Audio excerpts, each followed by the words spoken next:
एक बार फिर से स्वागत है आपका ऑलमाइटी रुपी पे। आज हम बात करने वाले हैं एक ऐसे म्यूचुअल फंड के बारे में जो पिछले 30 सालों से कंसिस्टेंटली रिटर्न्स देता चला आ रहा है।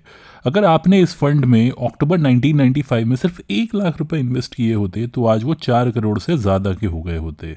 बट उस ज़माने में ज़्यादातर लोगों के पास 1 लाख रुपए नहीं होते थे, तो किसी ने भी जितना भी अमाउंट लगाया होगा उसका 400 टाइम्स आज की डेट में इन्वेस्टर के पास होता। तो आइए जानते हैं कि ये फंड किस तरह का है, किस तरह के रिटर्न्स रहे हैं, इसकी फंड मैनेजर की स्ट्रैटेजी क्या है। तो आइए शुरू करते हैं Nippon India growth mid cap fund के बारे में ये वीडियो। लगभग 30 साल कंप्लीट हो चुके हैं इस फंड को। इसकी benchmark index Nifty mid cap 150 total return index है और फंड मैनेजर का काम होता है यहाँ पे इस इंडेक्स को बीट करना। ये एक फंड एक मिड कैप कैटेगरी का फंड है, यानी कि यहाँ पे फंड मैनेजर 65% पैसा मिड कैप कंपनीज में इन्वेस्ट करता है। रिमेनिंग 35% फंड मैनेजर अपने हिसाब से किसी भी मार्केट कैप में लगा सकता है। इसकी जो सबसे खास बात है कि ये 100 रुपए से भी आप इसमें इन्वेस्ट कर सकते हैं, चाहे वो लमसम हो चाहे SIP हो। हाँ, अगर आप 100 रुपए इन्वेस्ट कर रहे हैं तो आप कोई ज़्यादा बड़ा कॉर्पस नहीं बना पाएंगे, बट यहाँ पे वो ऑप्शन दिया है कि जो मिनिमम इन्वेस्टमेंट की टिकट साइज है बहुत ही कम है। फंड का AUM अच्छा खासा है, लगभग 40,000 करोड़ टच होने वाला है इसका एसेट्स अंडर मैनेजमेंट। तो काफ़ी बढ़िया इसका AUM हो चुका है, जो कि हमें बताता है कि इन्वेस्टर्स इसमें काफ़ी पैसा लगाते हैं। एक और पॉइंट जो इसका बहुत ही बेहतरीन है वो है इसका एग्जिट लोड। सिर्फ 1% का एग्जिट लोड आपका चार्ज होता है अगर आप 30 दिन के अंदर निकालते हो, यानी कि 30 दिन के बाद निकालने पे आपको कोई भी एग्जिट लोड नहीं देना होता है इस फंड में। अब बात करते हैं इसकी NAV की और एक साल के कैसे रिटर्न्स रहे हैं। तो अगर हम इसके रेगुलर प्लान की NAV की बात करें तो 22 अक्टूबर को ये 4,246 रुपये पे थी और डायरेक्ट प्लान की NAV 4,662 रुपये की थी। इसके अगर रिटर्न्स की बात करें तो पिछले 6 महीने में इसने लगभग 12.91% के रिटर्न्स दिए हैं और पिछले एक साल का रिटर्न इसका 1.37% का रहा है। अब पिछले एक साल में हमें मिड कैप्स में बहुत ज़्यादा वोलेटिलिटी देखने को मिली है, बहुत तेज़ी से वो स्टॉक्स ऊपर और नीचे गए हैं, जिसकी वजह से हमें इसके रिटर्न्स में वो वोलेटिलिटी का इफेक्ट देखने को मिल रहा है। अब बात करते हैं इसके लॉन्ग टर्म रिटर्न्स के बारे में। इसका 3 इयर्स का CAGR 25.50% है एज ऑन 22 अक्टूबर। इसका 5 ईयर CAGR क्लोज टू 30% है। 10 ईयर CAGR लगभग 17.5% के ऊपर है और 20 साल का CAGR अगर आप देखेंगे तो 17.75% है। और ये उन चुनिंदा फंड्स में से एक है जिसके हमारे पास 30 ईयर्स का भी CAGR रिटर्न्स मौजूद है और वो इसका 22.32% का है। तो अब आप सोचिए, अगर आप 30 साल से अगर इस फंड में इन्वेस्ट कर रहे होते तो आपने हर साल 22.32% के रिटर्न्स कमाए होते। अब सरल भाषा में अगर समझे तो 1 लाख रुपए अगर आपने 5 साल पहले इन्वेस्ट किए होते तो वो आज 3.5 लाख के ऊपर की वैल्यू के होते। 1 लाख रुपए अगर 10 साल पहले किए होते तो 4.8 लाख के ऊपर उसकी करंट मार्केट वैल्यू होती। और अगर आपने 20 साल पहले 1 लाख रुपए डाले होते इस फंड में तो 27 लाख रुपए की वैल्यू होती। और वही 1 लाख रुपए अगर आपने 30 साल पहले डाले होते तो 4.2 करोड़ के ऊपर की वैल्यू होती। तो यहाँ पे हमें पता चलता है कि कंपाउंडिंग कितनी अच्छी चीज़ है। अगर आप एक लंबे टाइम के लिए किसी अच्छे फंड में अगर इन्वेस्टेड रहते हैं तो आपको इस तरह के रिटर्न्स देखने को मिल सकते हैं। अब बात करते हैं इसके SIP के रिटर्न्स के बारे में। अगर आपने पिछले एक साल से इसकी सिप चलाई होती तो 5.46% के रिटर्न्स आपके बन चुके होते। अगर आपने 5 साल से इसमें सिप चलाई होती तो 23% के रिटर्न्स इसमें आ चुके होते आपको। और 10 साल से अगर आप इसमें सिप चला रहे होते तो 22.80% के रिटर्न्स आपके बन चुके होते। यानी कि अगर मान लीजिए 1,000 रुपए की आप सिप चला रहे हैं और 10 साल से अगर आपकी चल रही है तो आपने इन्वेस्ट किया 1.2 लाख और जो आपको टोटल अप्रॉक्सीमेट फाइनल वैल्यू बन के मिलती वो 3.96 लाख के ऊपर होती, क्योंकि 10 साल का जो CAGR रहा है सिप का वो 22.80% है। यानी आपने डाले 1.2 लाख और आपको लगभग 4 लाख रुपए मिलते हैं अगर आपकी 1,000 रुपए पर मंथ की सिप चल रही होती पिछले 10 साल से। तो ये हमको बताता है कि SIP बहुत ही इंपॉर्टेंट टूल होता है आपकी इन्वेस्टिंग के लिए, क्योंकि जब आपको मार्केट्स में वोलेटिलिटी दिखती है तो उस वोलेटिलिटी का आप बहुत ही अच्छे तरीके से फ़ायदा उठा सकते हैं सिप रूट से। और अगर आपकी सिप चल रही होती है तो आप बहुत ही डिसिप्लिन्ड होते हैं अपनी इन्वेस्टिंग को लेके। सिप को स्टॉप नहीं करना है, बस आपको ये हमेशा याद रखिए सिप हमेशा कंटिन्यू करते रहिए। कंपाउंडिंग बेनिफिट आपको दिखाई दिया मैंने कि अगर आप 10 साल 20 साल 30 साल की टेन्योर में अगर आपने इन्वेस्ट किया होता तो कितना बड़ा कॉर्पस आप बना सकते थे सिर्फ और सिर्फ कंपाउंडिंग के बेसिस में। अब आइए बात करते हैं इसके फंड मैनेजर के बारे में। तो रूपेश पटेल इसके प्राइमरी फंड मैनेजर हैं जो कि जनवरी 2023 से इस फंड को मैनेज कर रहे हैं। उनको लगभग 20 साल से ज़्यादा का एक्सपीरियंस है और वो टाटा और केयर रेटिंग्स जैसी कंपनीज में इसके पहले काम कर चुके हैं।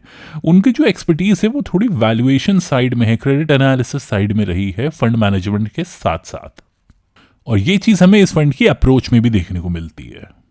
तो आइए बात करते हैं इस फंड की फिलॉसफी पे, जो कि है ग्रोथ एट रीजनेबल प्राइस। यानी यहाँ पे ग्रोथ फोकस्ड स्टॉक्स में पैसा लगाया जाता है, बट उनको परचेज करने के लिए हायर प्राइस नहीं पे किया जाता, उनको एक रीजनेबल वैल्यूएशन पे परचेज किया जाता है। साथ में यहाँ पे कोई सेक्टर स्पेसिफिक चीज़ नहीं देखी जाती है स्टॉक सिलेक्शन के टाइम पे। सबसे पहले यहाँ पे इंडिविजुअल कंपनीज को सबसे पहले आइडेंटिफाई किया जाता है, फिर देखा जाता है कि सेक्टर्स कैसा है, जो कि हमारा बॉटम अप अप्रोच कहलाता है। इस फंड में अगर आप देखेंगे तो बहुत अच्छा डाइवर्सिफिकेशन हो रखा है, अलग अलग सेक्टर्स की कंपनीज इस फंड में मौजूद है, जो कि किसी भी फंड के लिए बहुत अच्छी चीज़ होती है क्योंकि वो कॉन्सेंट्रेशन रिस्क को मिनिमाइज करती है। अगर आप इसके रिटर्न रेशियोज देखेंगे तो बहुत ही अच्छे रहे हैं, जिसके बारे में हम आगे बात करेंगे। और थोड़ा सा ये फंड जो है कॉन्ट्रेरियन अपॉर्चुनिटीज को एक्सप्लोर करने पे विश्वास रखता है। यानी कि जो कंपनीज इस वक्त नहीं परफॉर्म कर रही होती हैं बट उनके फंडामेंटल्स अच्छे होते हैं, उनको भी ये टारगेट करने की कोशिश करता है। अगर हम इसका मार्केट एलोकेशन देखें तो लगभग 65% पैसा मिड कैप स्टॉक्स में लगा हुआ है, लार्ज कैप में लगभग 21% है और स्मॉल कैप में 11% का लगा हुआ है। इसके दो सबसे बड़े सेक्टर्स फाइनेंशियल सर्विसेज है जो कि 24% है, और कंज्यूमर साइक्लिकल है जो कि 20% पे है। इसकी टॉप होल्डिंग्स में Fortis health care, BSc, Cholamandalam, Voltas, NTPC और आईसीआईसीआई बैंक आते हैं। इक्विटी में 97% पैसा लगा हुआ है एंड कैश एंड डेट में 3% लगा हुआ है।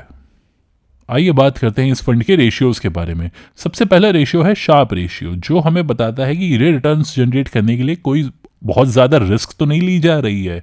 तो अगर आप इसका शार्प रेशियो देखेंगे तो 1.07 है, जो कि कैटेगरी से काफ़ी बढ़िया है।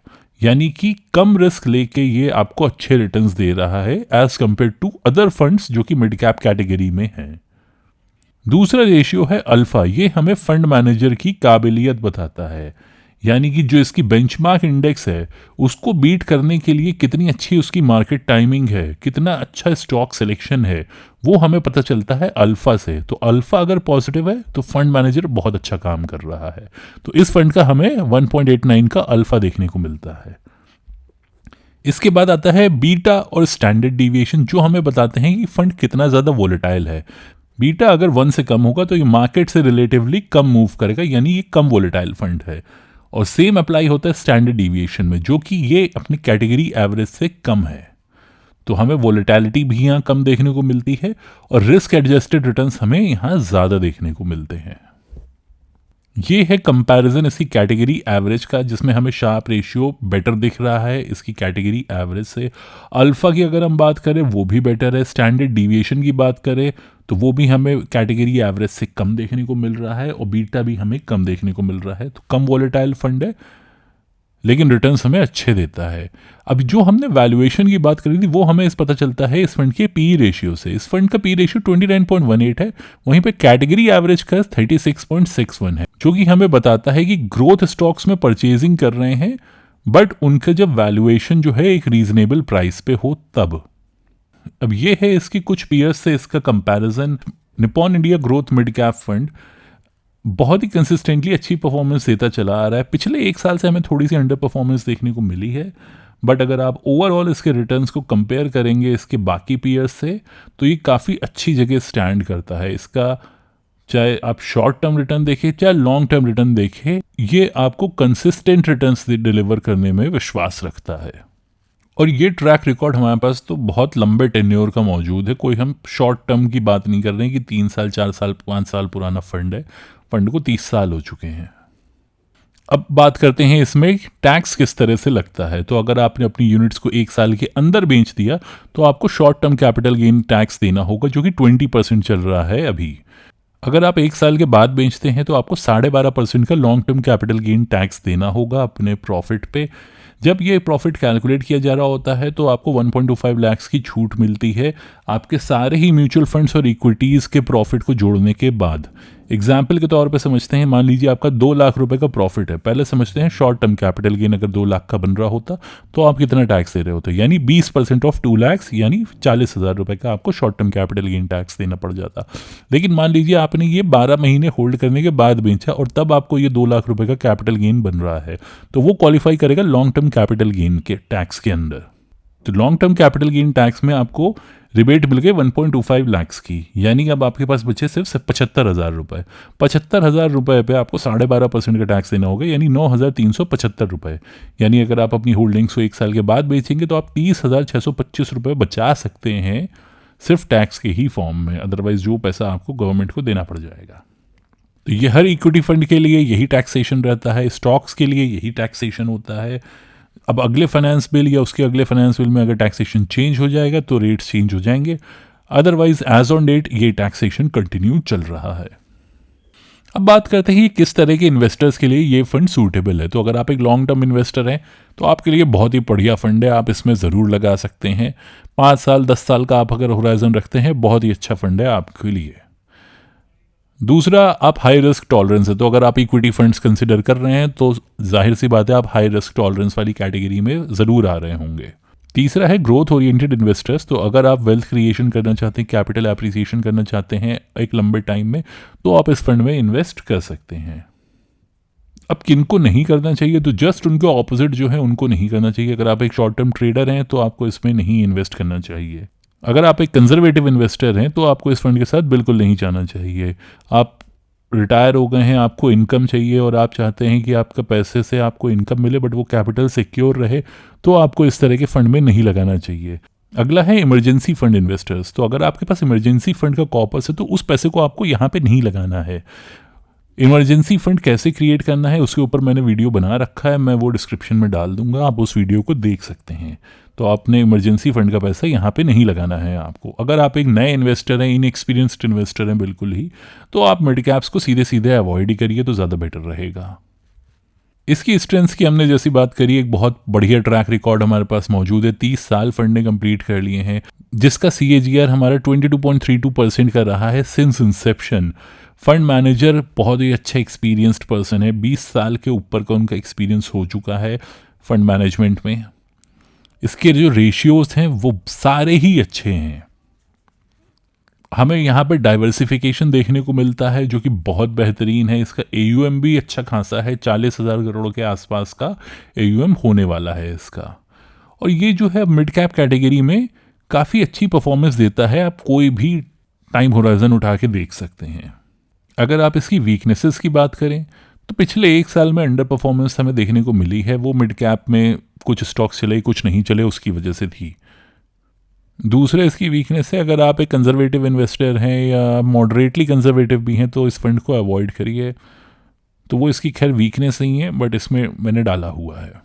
तीसरा है इसका हायर एक्सपेंस रेशियो, तो अगर आप रेगुलर प्लान कंसिडर करें तो 1.55% का इसका एक्सपेंस रेशियो है, जो कि काफ़ी ज़्यादा है अगर आप इसके पीयर मिड कैप फंड से भी कंपेयर करेंगे, क्योंकि वो 1.35 1.30 पे ऑपरेट कर रहे हैं। ये था video Nippon India growth mid cap fund के बारे में। ये वीडियो आपको कैसा लगा कमेंट्स में ज़रूर बताइएगा। अगर अच्छा लगा हो तो लाइक ज़रूर करिए और चैनल को सब्सक्राइब ज़रूर करिए। Thank you.